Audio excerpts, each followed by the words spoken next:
بسم الله الرحمن الرحيم. يا أيها المزمل قم الليل إلا قليلا نصفه أو انقص منه قليلا أو زد عليه ورتل القرآن ترتيلا إنا سنلقي عليك قولا ثقيلا إن ناشئة الليل هي أشد وطئا وأقوم قيلا إن لك في النهار سبحا طويلا واذكر اسم ربك وتبتل إليه تبتيلا رب المشرق والمغرب لا إله إلا هو فاتخذه وكيلا واصبر على ما يقولون واهجرهم هجرا جميلا وذرني والمكذبين أولي النعمة ومهلهم قليلا إن لدينا أنكالا وجحيما وطعاما ذا غصة وعذابا أليما يوم ترجف الأرض والجبال وكانت الجبال كثيبا مهيلا إنا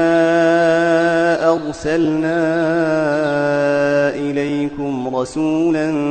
شاهدا عليكم كما أرسلنا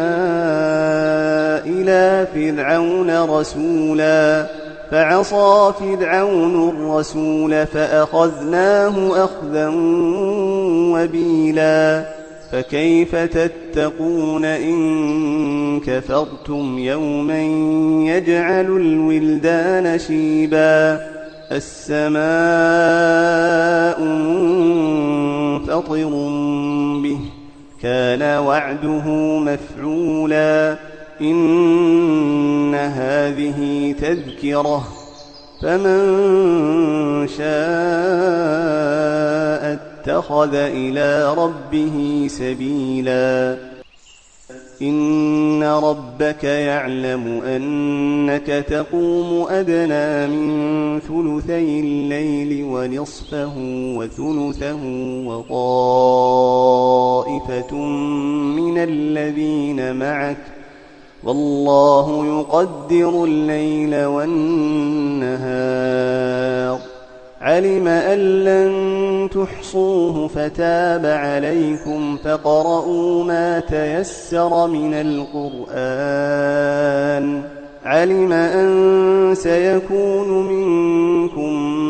مرضى وآخرون يضربون في الأرض يبتغون من فضل الله وآخرون يقاتلون في سبيل الله